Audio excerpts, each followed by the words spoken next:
अन्य जान सीखने के बनिस्बत जब आदिवासी महिलाओं के यौनिक हिंसा की दर की बात होती है तो वो अधिक इसलिए दिखाई पड़ती है क्योंकि आदिवासी महिलाओं के साथ वास्तव में यौनिक हिंसा के मामले बढ़े हैं। और ये इसलिए ऐसा होता है क्योंकि जो आदिवासी कम्युनिटी है उनका नेचर बहुत सॉफ्ट है और महिलाएं भी बहुत सरल एवं भोली भाली होती हैं और शारीरिक श्रम करने के लिए महिलाएं स्वतंत्र रूप से बिना पुरुष साथियों के भी कहीं भी आती जाती हैं, जिस वजह से भी लोग उनके आने जाने के क्रम में और उन्हें अकेला देख करके उनके साथ में यौनिक हिंसा की जैसी घटनाओं को अंजाम देते हैं। और जब यौनिक हिंसा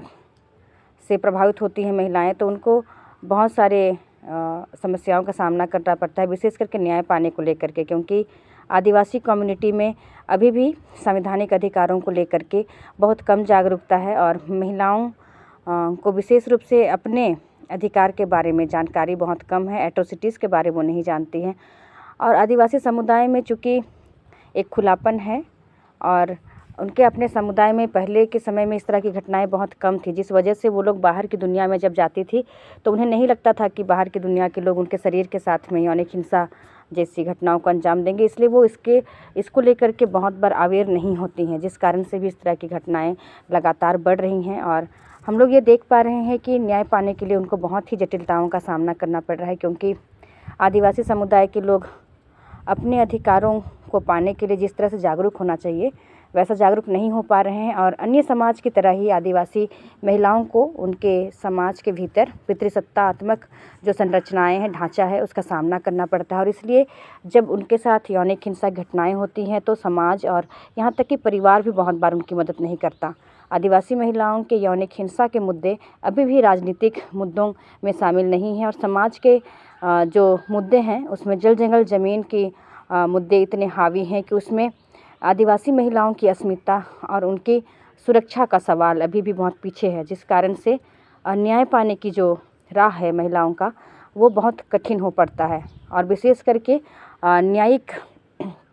पदों पर आदिवासी लोगों का कम होना और जिन लोग बैठे हैं न्यायिक पदों पर और न्यायिक प्रक्रियाओं के लिए जिम्मेवार जो लोग हैं, पुलिस प्रशासन है, उनमें पितृसत्तात्मक सोच के लोग बैठे हुए रहते हैं। और ऐसे में आदिवासी महिलाएं जिनको कि पहले से ही सबसे कमज़ोर तबका समझा जाता है, उनके साथ में न्याय पाने के लिए जो प्रक्रिया है वो सब इतना जटिल हो जाता है कि न्याय पाने में उन्हें बहुत कठिनाई होती है। जिस तरह हम लोग देख पा रहे हैं कि उनको एफआईआर तक की कॉपी नहीं दी जाती है, क्योंकि उनको जानकारी नहीं है कि एफआईआर पाना उनका अधिकार है।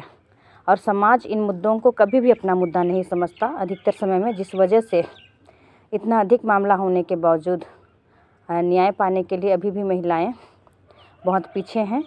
और डरती हैं। वो खुद भी डरती हैं, जब इस तरह घटनाएं होती हैं बदनामी से डरती हैं और फिर न्यायिक प्रक्रिया का इतना लंबा होना, खर्चीला होना, इन सब चीज़ों से डर की वजह से आगे नहीं आ पाती हैं और न्याय तक पहुंचने में बहुत लंबा समय लगता है उनको।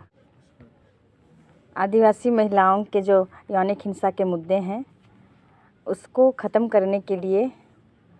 पूरे समुदाय को इसे अपना मुद्दा समझना होगा कि कैसे वो महिलाओं को गरिमापूर्ण जीवन और सम्मानजनक जीवन जीने के लिए उनका साथ दें। पितृसत्तात्मक की जो संरचनाएं हैं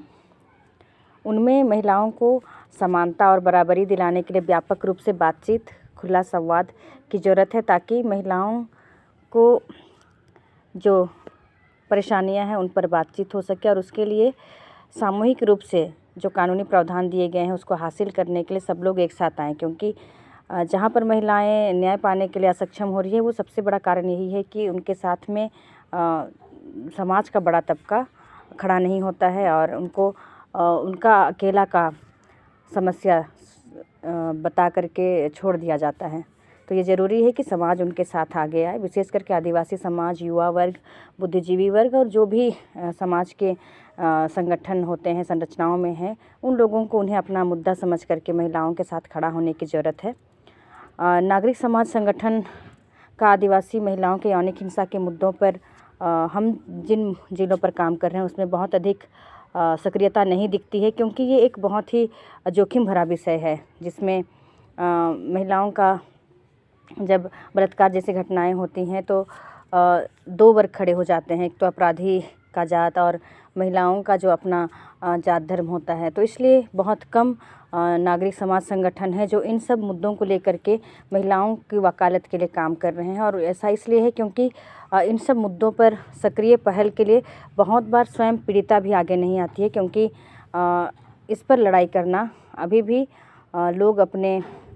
मतलब कि बदनामी और इज्जत उछल रहा है, इस तरह की नज़रों से देखते हैं, जिस वजह से बहुत कम नागरिक समाज संगठन है। बहुत बार हमने देखा है कि स्वयं सहायता संगठन जहां पर सामने आई हैं उन सब केसों में महिलाओं ने अपने केस को आगे लेकर गए हैं, लेकिन नागरिक समाज संगठन की तरफ से बहुत ही कम इक्का दुक्का संगठन है जो इन सब जटिल विषयों पर काम कर रही हैं। इस मुद्दे को, जो कि बहुत गंभीर मुद्दा है, इस ख़त्म करना बहुत जल्द पॉसिबल नहीं है, क्योंकि अब धीरे धीरे जिस तरह से वैश्वीकरण का दौर आया है और इंटरनेट का खुलापन आया है, आदिवासी समाज के भीतर आदिवासी लोग भी आदिवासी लड़कियों का यौनिक हिंसा कर रहे हैं और विजातीय तो करते ही हैं। इसके अलावे अपने समाज के भीतर भी इस तरह की घटनाएं बढ़ी हैं। इसको ख़त्म करने का बस यही तरीका हो सकता है कि आदिवासी समाज की जो रूढ़िवादिता है, पितृसत्तात्मक जो संरचनाएं हैं और पितृसत्ता का जो एक संकीर्ण जड़ता वाला विचार जो है, उस पर बातचीत करना शुरू किया जाए। महिलाओं के संवैधानिक अधिकारों पर और महिलाओं की गरिमा और इक्विटी को लेकर के सघन रूप से बातचीत और कानूनों के बारे में जानकारी, संविधान के बारे में समाज के जिन भी लोग अगवाकर्ता के रूप में हैं, विशेषकर महिलाओं को अपना नेतृत्व लेना होगा और महिलाओं को अपने अनुभव, अपने दर्द साझा करने होंगे और हर प्लेटफॉर्म में ये बात बताना होगा कि उनके साथ जो अन्याय हो रहा है उसको ख़त्म करने के लिए वो लोग खुद आगे आ रही हैं। और ऐसा करने के लिए उन्हें लड़ते समय समाज से भी लड़ना होगा, पुलिस के साथ लगातार बातचीत करनी होगी, राजनीतिक पार्टियों के साथ बातचीत करनी होगी, सरकार के साथ वार्ता करनी होगी, जहाँ जहाँ पर गैप है उसको भरना होगा। तब जा कर के केवल आदिवासी महिलाओं के साथ जो यौनिक हिंसक घटनाएं हैं उनको समाप्त करने के लिए एक लंबा प्रयास किया जा सकेगा। अन्यथा ये एक छोटी पहल है जिस पर बहुत कम संतोषजनक और सकारात्मक रिजल्ट मिल पाते हैं, क्योंकि ये अल्टीमेटली अंतिम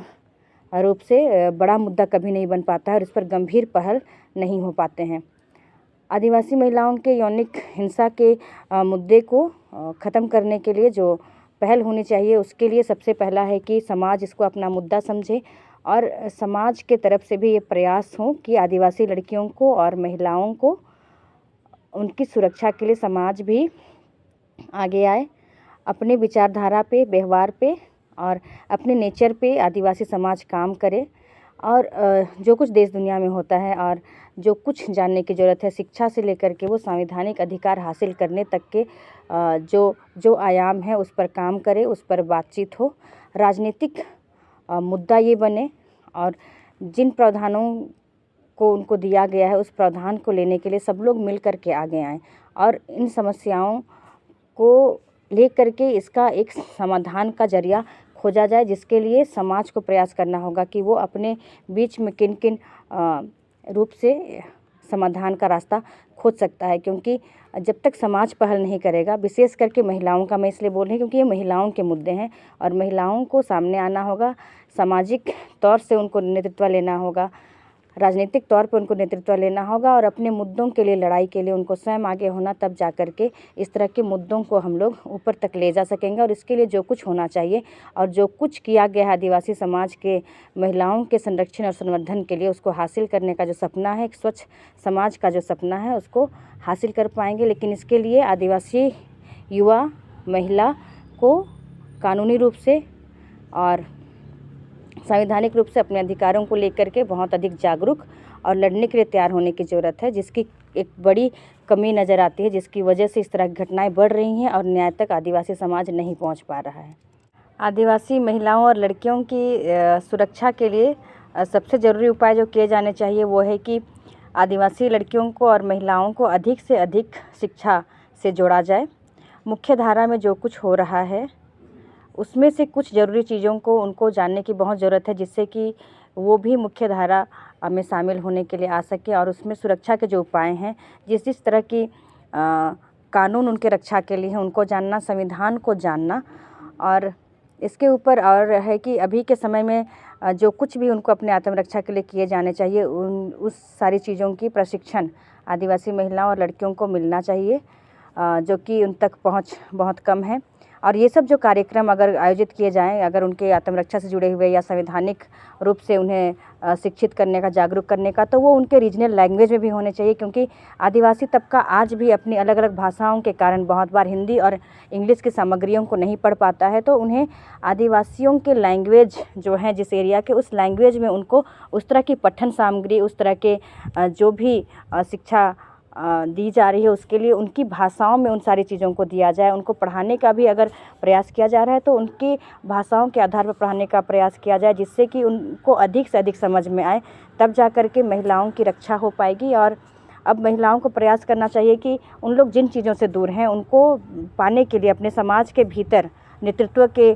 जगहों को लें, अपनी बातों को बोलें, क्योंकि जब तक हम नहीं बोलेंगे तब तक हम किसी चीज़ को हासिल नहीं कर सकते। तो ये बेहद ज़रूरी है कि महिलाएं अपने साथ हो रही जो भी अनुभव हैं, हिंसा है, उसको बोलना सीखें। अगर हिंसा कहीं हो रही है तो उसको नहीं बोलना सीखें, और उसकी लड़ाई के लिए जो लोग उनको साथ देते हैं, सही तरह से साथ देते हैं, उनके साथ में हाथ मिलाकर आगे बढ़े। तब जा कर के एक न्याय तक पहुँच और उनकी रक्षा के जो पहल किए जा रहे हैं उस पर हम लोग पहुंच जाएंगे अंतिम रूप से, और फिर आदिवासी समुदाय की लड़कियों का रक्षा हो सकेगा और उनको सुरक्षित रखा जा सकेगा।